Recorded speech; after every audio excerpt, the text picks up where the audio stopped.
Bonjour à tous, très heureuse de vous retrouver dans Territoire Sénat. L'invité politique ce matin, c'est Éric Coquerel. Bonjour, député de la France Insoumise. Et pour m'accompagner ce matin, Nathalie Moret du Progrès de Lyon et Oriane Mancini, bonjour. Bonjour. Journaliste politique, public, Sénat. Éric Coquerel, l'affaire François de Rugy, 4 articles en 3 jours. Quel est l'objectif de Mediapart? C'est de faire tomber un ministre? De Mediapart, je ne sais pas. Je pense que Mediapart utilise des informations qu'on leur donne. Manifestement, ils sont bien informés. Et de ce qui court à l'Assemblée, y compris dans les bancs d'En Marche, je ne voudrais pas trahir des secrets. C'est que très certainement, ça vient de l'intérieur. De l'intérieur, non pas du ministère, mais donc voilà, il y a des gens qui, très certainement... Un règlement de compte politique. Veulent pas du bien à de Rugy. C'est un président de l'Assemblée, et même avant, qui a mis en avant la transparence, qui a fait la leçon aux députés, qui a demandé des économies. Qui a demandé des économies, mais en plus, c'est la manière de le faire, parce qu'encore qu'on demande des économies, qu'on revienne sur une partie de la retraite des députés, qu'on nous demande, comme ça a été fait, ce que je trouve normal, d'avoir nos justificatifs, etc., pour les frais. Bon, mais c'est la manière de l'avoir fait. C'est-à-dire, en gros, il n'a pas hésité à mettre en avant, j'allais dire, quasiment la potentielle responsabilité des députés. Et dans ce cas-là, il faut être absolument clean, quoi. Je veux dire, si vous voulez donner des leçons aux autres, il faut l'être. Et Coquerel, est-ce que François de Rugy, ministre d'État, est aujourd'hui encore crédible dans ses fonctions? Mais moi, ce que je crois... Alors, d'un point de vue politique, non. Et je ne voudrais pas qu'on l'oublie. C'est ça qui me semble le plus important. Parce qu'aujourd'hui, par exemple, va fermer le train Rungis-Perpignan de fret ferroviaire. C'est 20 000 camions en plus sur les routes. La semaine prochaine, on va parler du CETA. Il soutient le CETA, qui est un traité de libre-échange qui est absolument catastrophique d'un point de vue écologique. Moi, je m'occupe à l'Assemblée nationale, à la Commission des finances, du rapport lié à son ministère. Son ministère, c'est 24 000 suppressions de fonctionnaires depuis 10 ans, et lui en a rajouté. Donc je trouve que politiquement, il n'est pas crédible, parce qu'il est le justificatif écologique, vu son passé, d'une politique qui ne l'est en rien. C'est ça qui me pose le plus de problèmes. Quant à l'affaire elle-même, je vais y venir, est-ce que c'est plus scandaleux ou moins scandaleux que les 300 000 euros qui ont été mis pour la moquette de l'Élysée, les 500 000 euros qui ont été mis pour la vaisselle, les 34 000 euros de la piscine de Brégançon?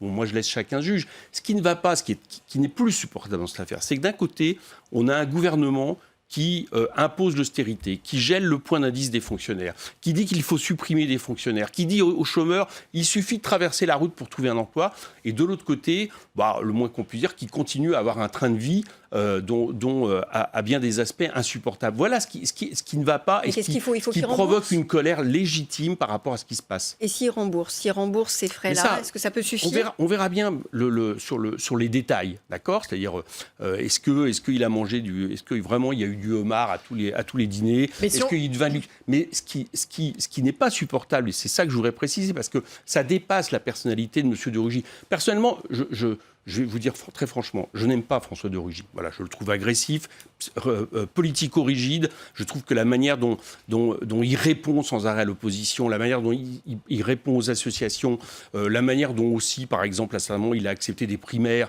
où la règle du jeu, c'était de soutenir le candidat qui gagnait les primaires. Enfin, c'est leur problème interne. Et puis hop, il part vers Macron. Il y a un côté que je n'aime pas dans ce personnage politique. Mais pour autant, je trouve qu'il serait commode finalement d'individualiser. Pour être clair, vous ne faites pas partie de ceux qui demandent sa démission. On verra bien à l'arrivée. Moi, c'est sa politique que je demande de démissionner.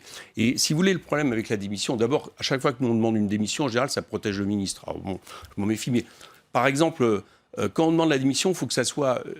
Il y a un côté rareté dans l'affaire. Bon, donc, ce qui s'est passé avec M. de Rugy me choque, ça choque tout le monde, bien évidemment. Mais par exemple, je demande en ce moment surtout la démission de M. Castaner, d'accord, pour une politique répressive, une politique où on utilise la police à des fins de maintenir l'ordre social avec des victimes. Là, récemment, on se demande où est Steve, le jeune de Nantes. Je trouve que le ministre n'est absolument pas à la hauteur de ce qui se passe dans le pays depuis des années. Une enquête de l'IGPN a été ouverte. Oui, d'accord, oui, une enquête de l'IGPN. Comme il y a une enquête de l'IGPN, vous avez des nouvelles d'ailleurs sur le boxeur de Toulon, le policier boxeur de Toulon. Je dis ça parce qu'on a suspendu un syndicaliste policier il y a quelque temps qui s'appelle Langlois, du syndicat Vigie, pour avoir une liberté d'expression un peu inverse de celle de ses collègues des syndicats d'extrême droite de la police. Et là, par contre, on n'a pas de nouvelles de ce boxeur policier qui frappait des manifestants mis en respect. Ce que je veux dire par là, c'est qu'il y a plein d'occasions de demander les démissions des ministres. Moi, ce qui m'intéresse surtout, c'est la politique de monsieur de Rugy, que je trouve insupportable. Et c'est surtout de dénoncer cette logique qui est qu'on se gave, on vit à un rythme que personne ne peut vivre dans ce pays et on impose l'austérité partout. Vous étiez hier matin en Seine-et-Marne pour défendre les salariés de Conforama. 1900 emplois sont menacés sur tout le territoire français. À part de ponctuellement aller les soutenir sur le terrain, qu'est-ce que vous, députés, vous pouvez faire concrètement pour les aider ? Concrètement, nous on essaye d'interpeller le gouvernement déjà. Bon, il se trouve qu'il y a un Conforama en plus sur ma circonscription, donc ça me sensibilise encore plus, même si globalement le problème est suffisant pour s'alerter. Moi, je peux mettre mon écharpe au service des luttes, c'est ce que j'essaye de faire. J'essaye de peser, j'essaye de mettre un éclairage sur ces questions. Conforama, c'est un vrai scandale, c'est un scandale de plus. Bon, notamment pour les salariés dont l'emploi pourrait être supprimé, mais parce que c'est un fonds de pension. Conforama, d'accord, qui continue à faire des bénéfices. Contrairement à ce qu'on dit, ils continuent à faire des bénéfices. Donc, leur objectif, c'est pas de garder l'emploi. Leur objectif, c'est le cours de la bourse, de garder une rente suffisamment haute pour concurrencer à la bourse leurs concurrents. Il n'y a pas eu de problème de gouvernance de la Si, en plus de ça, et c'est les salariés qui servent toujours de variable d'ajustement. Moi, je vais vous citer un exemple à Saint-Ouen, pour bien comprendre le problème. Saint-Ouen, le magasin Conforama est loué par la société Conforama, une SCI qui est créée par le patron de Conforama. Et il a doublé le loyer de cette SCI en quelques mois, en quelques années. Donc vous voyez bien le problème, tout à coup ce magasin est passé dans le rouge. Et l'argent va toujours au même endroit, que ce soit sous forme de loyer ou sous forme d'intérêt d'actionnaire. Bon, ça c'est insupportable, il faut le dénoncer. Et moi c'est pour ça que j'estime que mon devoir d'élu, c'est d'être aux côtés des salariés qui défendent leur emploi dans ces cas-là. Et que peut faire le gouvernement, puisque vous appelez le gouvernement à agir ? Déjà, par exemple, d'arrêter de donner le CICE et demander le remboursement. Parce que 50 millions d'euros donnés à Conforama en 5 ans pour supprimer des emplois, ça montre bien que ce crédit d'impôt, c'est un vrai scandale, qui ne crée pas d'impôt et qu'on ferait mieux de mettre, à la fois pour créer, par exemple, des postes de fonctionnaires dont on a besoin, contrairement à ce que dit le gouvernement. Bon, vous voyez bien que c'est tout un problème de logique économique. Sur l'assurance chômage, un document de l'UNEDIC révèle que 1 200 000 chômeurs seront touchés par cette réforme, seront donc moins bien indemnisés. Faux, nous dit la ministre du Travail, Muriel Pénicaud. Elle dit que c'est 600 à 700 000 personnes qui seront impactées par la réforme. Est-ce qu'on peut la croire ? Non, c'est une menteuse. Voilà, je vous le dis, c'est une menteuse. Elle m'a fait la même réponse, parce qu'il se trouve que ces chiffres-là, avant que ce soit sorti dans les journaux, je les ai indiqués à l'Assemblée dans une question au gouvernement, il y a maintenant 2 semaines de ça. Bon. Et la ministre m'a répondu de manière, là aussi, très méprisante. Elle aussi, c'est une spécialiste du genre. Je confirme ce qui a été dit et ce qui est affirmé par les journaux et par les syndicats. Pourquoi on nous cache les vrais chiffres ? Mais parce que c'est déflagrateur.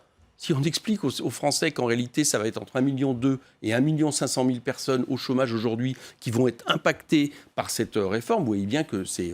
là, pour le coup, c'est tout le système, en réalité, d'assurance chômage qu'on est en train de déliter. Quel chômeur ? Alors, justement, les chômeurs qui sont attaqués, c'est ceux qui travaillent un peu.